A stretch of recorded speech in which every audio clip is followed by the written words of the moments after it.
You're listening to the All Systems Go podcast, the show that teaches you everything you need to know to put your business on autopilot. Learn how to deploy automated marketing and sales systems in your business the right way with your host, the professor of automation himself and founder of Automation Bridge, Chris Davis.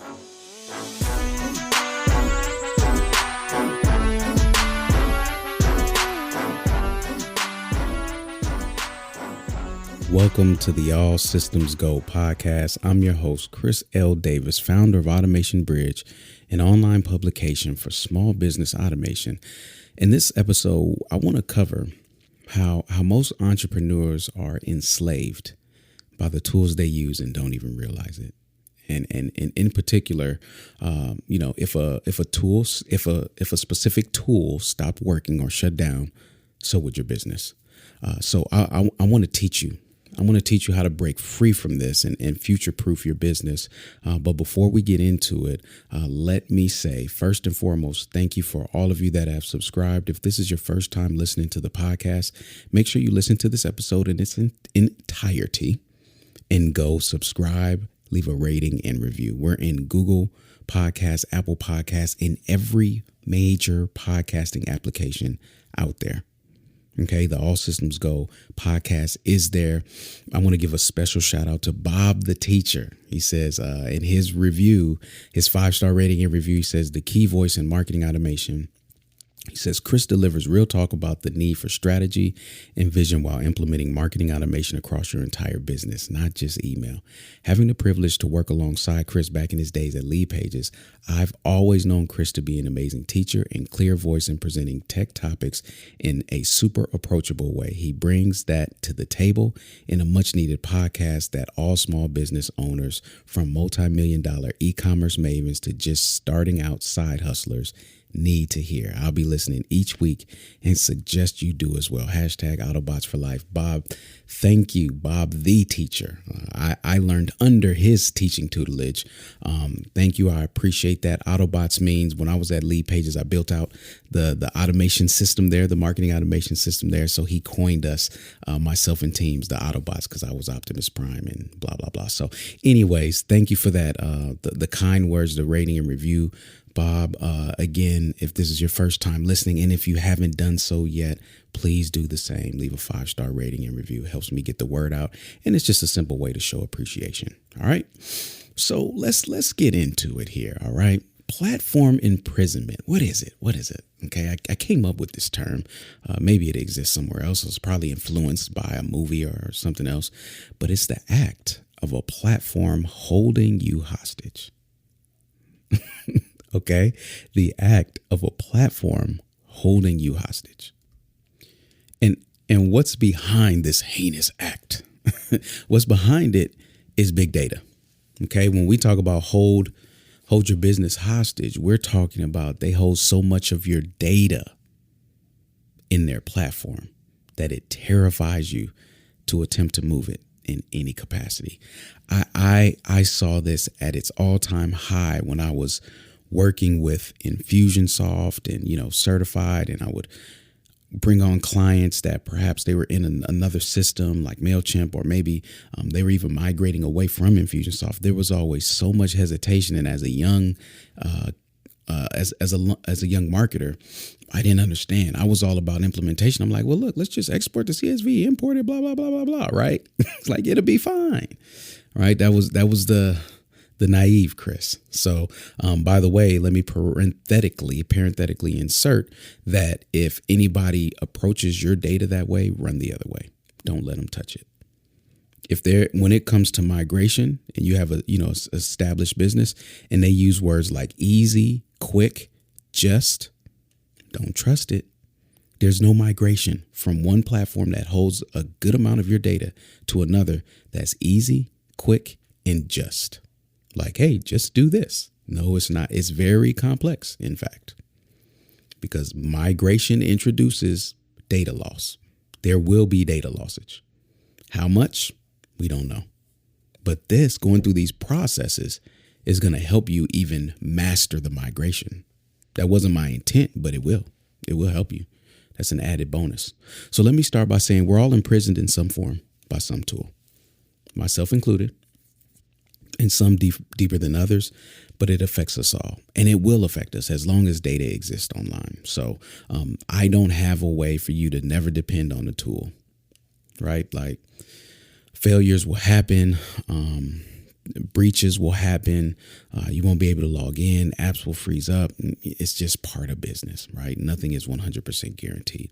So we're all imprisoned in some way. My thing is just minimize your imprisonment, right? Control the amount of your business that's uncontrolled, right?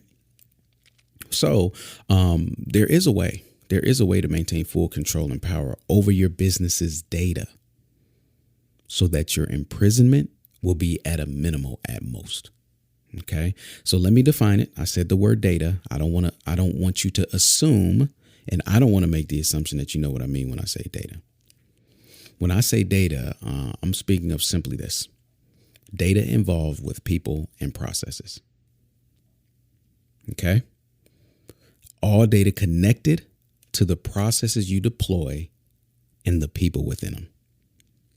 Okay, that's what I mean by data, and that's where the imprisonment happens.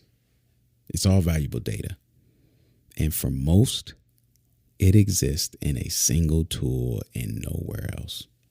It's true. It's just what it is. It's the nature of where we're at right now.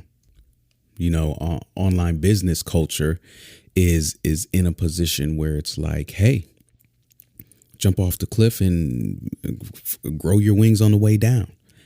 And there are cases where you absolutely have to do that. You don't have a choice. You can't plan everything out and get super confident and comfortable. You know, I had our entrepreneur once tell me in my early years, say, "Hey, Chris, it sounds like you're mighty comfortable with this launch." I said, "Yeah, I've been working hard on it." He said, "Well, if you're comfortable, you waited too long." Just crush my little spirits, everybody. I thought he was going to say, you know, since you're comfortable, you're going to do great. He was like, well, comfort means you waited too long. He said, next time launch when it's uncomfortable. You know, so words felt, words heard. And of course, I haven't forgot them because I'm saying them on this podcast. Hopefully they help you. But I get the need for that, right? Jump, grow your wings on the way down, build the ship as it's sailing, all of that. But you need to at least be mindful of what's important to your business, and that is the data, the processes, and the people within those processes. So why? Let me just ask you, why would you leave that in one tool?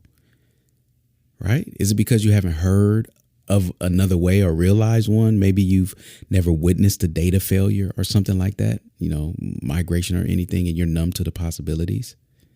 I know for me, I used to not care until I had to do a few big migrations that my job relied on, right? Like it going successful would determine the level of success of my career afterwards, right? That's where it really highlighted to me. And then it's just been reiterated over time. So as much as I love tech, I don't trust it enough to not have a contingency plan in place. So what do all of these words mean, Chris? Data, people, processes, contingency. Oh my gosh, what did I sign up for? What is he talking about? I thought this was a marketing automation podcast. Absolutely it is. And the thing is this, what does it all mean? You need to have a diversified portfolio of data, meaning your data should not exist in just one place. Okay, my data will never exist in just one place, ever. Never. For most of you, it's your CRM or your email marketing platform. If all your data on your contacts and their actions and everything is in an email marketing platform, not even a marketing automation platform or CRM, listen, I know you're making money. I get it.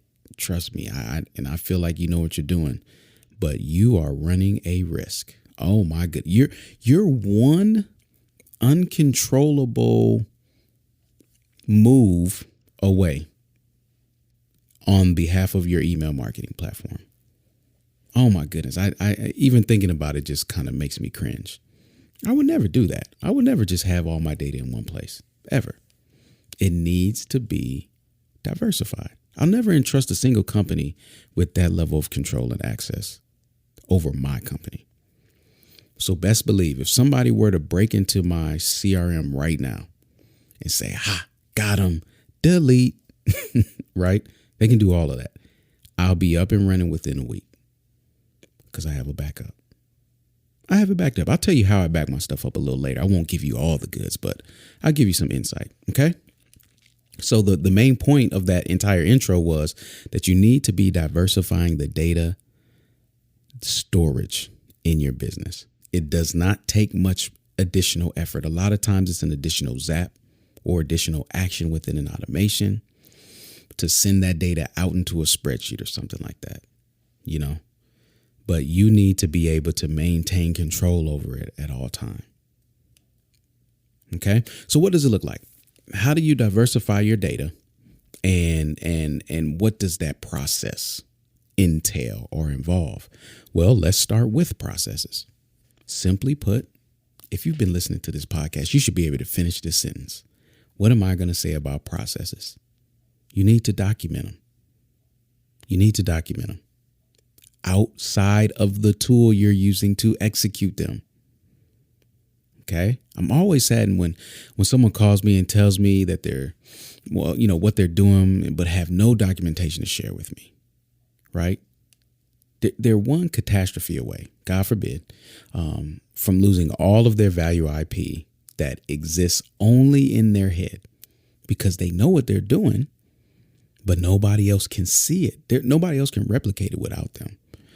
Again, God forbid something happened to, they hit their head, they get hit by a car, they, you know, whatever the case may be, they forget. Just natural, you know, got older and forgot. That IP is gone. Maybe it can be extracted through reverse engineering, but why go through all of that hassle when you could just document it? Right? In contrast, I'm always excited when they can produce a list of each one of their steps. Now this is normally from analytical folks. All right. Like I can tell my analytical people when I meet them, because when I ask them, I say, hey, can you document that process outside of the tool? Just share it with me in a Google Doc or something like that. I'll have it within a day or two. They're not afraid of that process of documenting their process. They just needed like a reason to stop what they're doing in business and actually do it. And I love those type of business owners because once it exists outside of the platform, you've broken free. And you've been empowered, honestly, to get the most out of the platform. Because a lot of times people will, be in one platform and do the migration themselves to another one, or maybe they had a consultant help them. And what they did is they ported over what they were doing in one to the next instead of rebuilding. I don't like when it comes to migration, like if I were to change technology, I don't like to port because it robs you of the opportunity to improve and shore up some issues, if any, in your processes. So by having the processes documented outside of the tool and you say, hey, it's time to move to another tool, you reference the documentation and you're always building per specification instead of features and platform potential. Right. So it's just a stronger approach. And if you're listening to this podcast, you're not in for just like, hey, what could work? What might work? I'm giving you proven practices in the strongest form of them so that once you implement them, you can ensure that your business will stay in business. That's the goal. That's the audience here. OK, we're not looking for the quick fix, that quick adrenaline rush, that cash injection. That's not this. This is sustainability. How do I sustain that revenue over time? How do I make it today, keep it tomorrow, and grow it the next day? Right. That's what we're talking about here on this podcast. That's what's controlling every way that I'm talking to you, or it's controlling the type of information that I give to you. OK. And lastly, I'm mortified by those who simply don't know what they're doing. I didn't know this existed, but I have ran into people who have stumbled their way to $1 million. Just by, timing maybe was just right. They just, hey, look, I don't even look at my numbers. I just make videos. I do this, do that. Money comes. I just keep doing it. You can. Now, your chances of stumbling to $1 million are far less likely than making it to the NBA or the NFL, but there is a chance. I wouldn't bank on it. Please don't misconstrue what I'm saying. Please don't bank on it. Close that bank down, burn it, burn that building. Okay? I would not rely on that. That's why I'm trying to prevent you from even having to contemplate that. All right. But in all three of those cases, processes more than likely only existed in the tool that they used to execute them. And for many of you, again, like I said, it's your CRM or your marketing automation platform, right? Wherever you're sending out your messaging, right? So I propose that these processes should exist outside of every tool in a document or a flowchart, whatever one is easier or quicker for you to produce, or that you can produce on a consistent basis, somewhere used to guide the implementation. Okay. Is this an extra step? Yep. Will it slow things down a little bit at times? Yep. Will it ensure you stay in business? Yes. Is it worth it? I'm not even going to answer that. That's rhetorical. At this point, you should be able to answer that question. Okay. So that's the processes. Again, set aside the time. Maybe you are just hiring somebody to say, hey, let me just talk through this with you. Can you just make notes in a document for me? Right? Maybe you just start that quick and dirty. But something. Listen to me, any consultant that's worth their weight, any marketing consultant, and you're saying, hey, look, this is what I need you to do. I'm looking at somebody who can help me really get my platform under control, whatever that is, right? If you were to provide that consultant with a list of everything that you're doing, they'd be in a much better position. And let me say this, a savvy consultant would look at that and know that it's gold. All right. A perhaps experience, but tied to a tool. So an imprisoned marketer, this is a marketer who can only do one tool, right? Like that's all they know. They don't care for that documentation. They just need to see your automations. They want to see your flows in the tool. And they're going to just love diving in and working through it all. You perhaps don't go wrong with either one in terms of execution, but the savvy consultant that says, hey, let me see your documentation, works through the documentation, tidies up the documentation, is going to position your business in a much stronger position than the consultant who's like, oh, I love this tool. Just share with me what you got. Give me a login. I'll get in there and I'll fix it. Right? Just putting it out there. So, my job is to protect the CEO from these con artist marketing consultants that make big promises and no deliverables. And then on the flip side, my job is to equip marketing consultants to ensure that they understand how to perform the best for the CEOs that hire them, even if it's themselves. Okay. So take the time and make sure the people that you're working with value documentation. So what about people? We talked about processes. What about people? Is your contact database and all their actions housed in a single platform? For most, don't answer. For most of you, yes. For most of you, yeah. And not just their actions. What about how you're segmenting them, right? Like what type of messaging they're receiving, behaviors, other defining factors. Does it only exist in the CRM? If it does, you're limiting your necessity of how you need to manage your database to the features provided by a platform, right? Like maybe you're like, hey, I want to group people by event that they've attended as well as money that they've spent as well as this. And the platform can only do event attended and not money. Now you can't have the segment that you truly need in your business. Well, the reason is because you didn't do that outside of the tool. Do you know I have not seen a problem that a spreadsheet or an Airtable cannot solve. I am not joking. As much as I love tools, I continue to come back, especially spreadsheets. I keep coming back to a spreadsheet. They're just so flexible, right?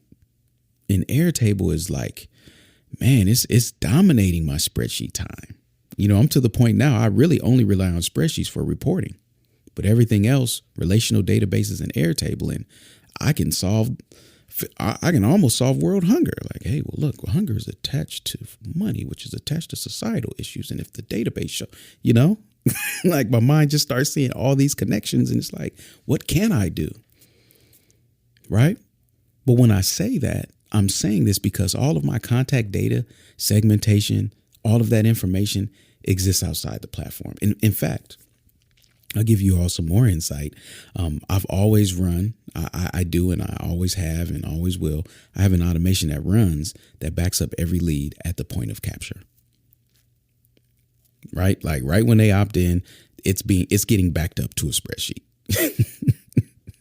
Listen, it took me one time to set it up. It took me less than 5 minutes to set it up, and it works forever. Platform goes down, I at least have my contact database list at a minimum, right? But I don't stop there. As I mentioned, I use Airtable for all my segments. I believe I talked about this in a previous episode, but I like to use, because when you think about segments are related to actions. So when somebody takes a particular action or you log a particular behavior, it either adds or removes them from a segment. Well, all of those behaviors and actions can exist and be defined outside of the tool, as well as the frequency and type of messaging that they receive when they get added to those segments. All of that planning happens outside of the tool. Why not? Well, let me not say why not. I know why not. You just don't know better. I didn't know better. This is something that is more recent to me than anything. I was very much a stickler of my automations and processes. Like I wanted to have those in flow charts and documented. But then I was like, well, why stop there? Right? Like, and I can't tell you how many people, depending on the platform you use. In Infusionsoft, it's Save Searches, and ActiveCampaign is segments. In MailChimp, it's just lists. I can't tell you the amount of accounts that just have an overabundance of things created on the fly. A list in MailChimp that only has five contacts. A Save Search in Infusionsoft that's redundant.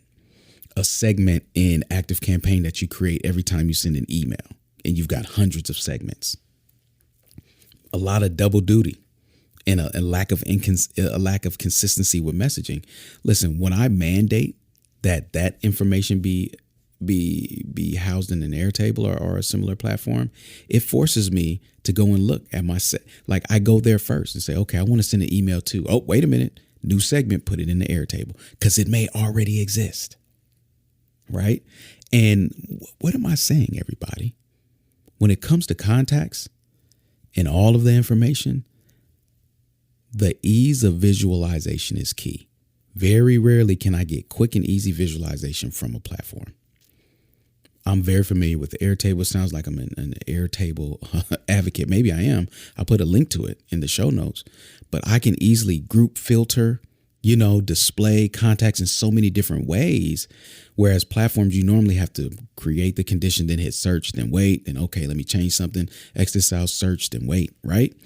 So it just works really good. It's double duty. It serves as a backup as well as a planner.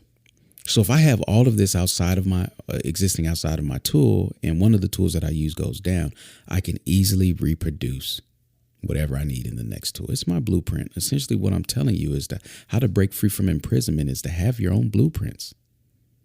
Right? Call me paranoid, but I'm always ready for the day that my bread and butter tool breaks down. I never subscribe to it always working anyway.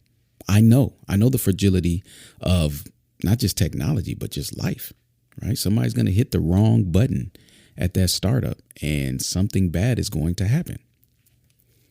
Just is what it is. Temperature is going to affect the servers, whatever the case may be. I'm ready for it. Listen, call me the Y2K of marketing automation. You know how you had the sheds and all the canned goods when 1999 was here. It's like the world's going to explode. You get underground, have a year's worth of food. That's kind of my approach. The only difference is Y2K never happened. What I'm preparing for, I've witnessed happen. I've witnessed happen many times. I've seen migration teams struggle to fumble through trying to port over automations in another platform. Whereas if they would have had documentation, it would have went a lot smoother. Okay. I've also seen, let me tell you this. A lot of people listening now might be like, Chris, this is a bit much. Like, just give me strategies to automate my marketing. You're going deep on something that's just like, okay, but is it, right? I've seen so much data loss working with startups and heard the frustration and devastation of a lot of those customers on the other end when they realize their data is lost for good and no way to retrieve it. I can't unsee that. I can't unlearn it. So again, maybe it hasn't happened to you, but trust me, it potentially is coming. I don't want to speak ill over you, but I just want to prepare you, right? And the most common case I run into is a profitable business that they desire to make more, but are limited by their tech stack, right? And due to a migration being overwhelming and risk, breaking something, they just remain sitting ducks. Say, hey, look, let's just ride it till the wheels fall off, right? Like, let's just see how far we could take this thing.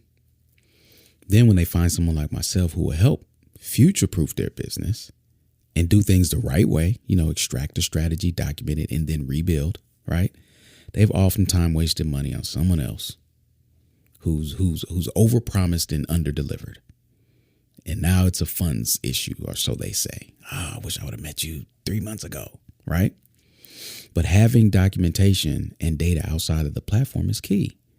And just for the record, I've mentioned a few tools, but when I refer to platforms, like other platforms outside of your CRM and things of that nature, I'm referring to things like Google Docs, Airtable. We've talked about that. Notion.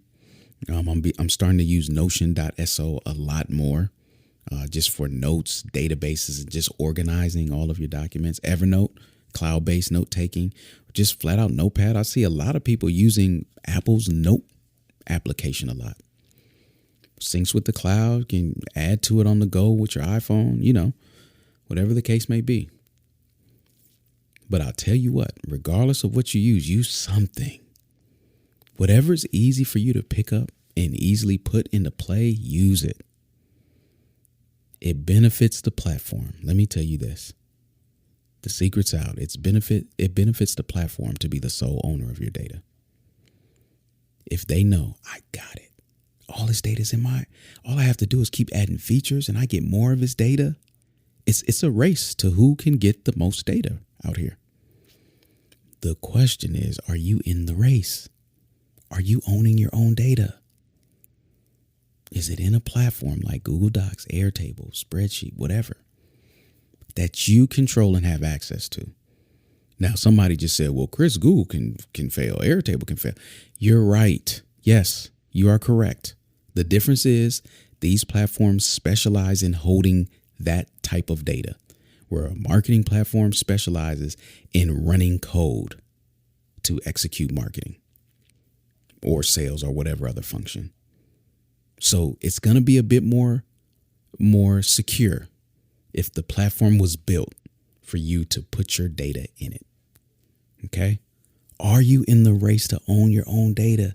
Because all of these companies are. And it's how they're keeping you imprisoned. Some of you have not, you need to move. Or let me say this, you're capped. You know that no matter what you do, you just can't seem to make more money. And you need to switch your tech stack. You know that. You just don't know how to do it. It's overwhelming. I see it all the time. Okay? The reason why it's overwhelming is because it doesn't exist. You're imprisoned. Once you put this information, once you get this data outside of that one application that's housing it and holding it hostage, you'll start feeling empowered. The next thing, of course, is finding somebody who could translate that documentation into automation. Right? That's the next step. And we all know, we all know you should not be relying on a marketing software company to do all of that for you. You better not. Let them teach you the tool, best practices of what they've seen with their users, give you some insight, share some content, create some content, provide learning experiences. But listen, the work, the documentation outside of the platform, the streamlining and optimization of those of that data outside of the platform, and then the implementation in a platform, that's all on you. That's on you in hiring a marketing consultant. So again, Imprisonment is a company owning more of your data than you do. Let's change that, everybody. Let's change it. Okay? Own your data, own your processes, and the people, the data connected to the people that's within those processes. All right? So who needed to hear it? Just think for a little bit, because this one may be a sleeper, right? You may have a friend who's operating in business for a while and you think they have it together. They don't. They're one event away. So this may be one of those episodes where you just kind of share it freely, because we can't take a chance, right? We can't take a chance that we know the signs of somebody who's imprisoned by their platform. There's certain things that they say, I've been looking at this platform, or, I was thinking about that, or maybe it's frustrating. Like, man, we're, I'm trying to hit a new revenue. Maybe I need to hire some more, maybe this or maybe that. It's like, those are indicators, right? Like maybe your platform is limiting you from doing that. Now, again, you're going to need somebody who's savvy, who understands all the technological options out there that can properly mirror your process with the right technology. And in fact, that exercise alone is going to save you money. It'll save you thousands of dollars a month. I'm not exaggerating. Just having somebody with good eyes look over your processes and look at your tech stack and say, based on what you're trying to do, you don't need that. I've done it many times over. Quick win, easy identification. Snip, snip, cut, save money. Right? Build out, optimize. And now you're stronger. You're in the game and you're owning your data. It's a beautiful thing. And I want it for everybody. So who needs that? For this one, I think you just share it with a business owner that you know, because we can't take a chance, everybody. Family, we can't do it. We need to just think of that one startup owner, experienced entrepreneur, new entrepreneur, person that you just met in Starbucks, sparked up a conversation on the bus, train, transit, whatever. Hey, check this out. You're a business owner. Make sure you're doing this, right? Share this episode with them. And if you haven't yet, leave a 5-star rating and review for me. If you got value from this episode. If you've already done it, thank you. I truly appreciate it. I read them all. I really do. And I thank you for every single one of them. Okay. All the show notes for this episode, as well as every other episode, is available at automationbridge.com/podcast. And as always, until next episode, next time, automate responsibly, my friends.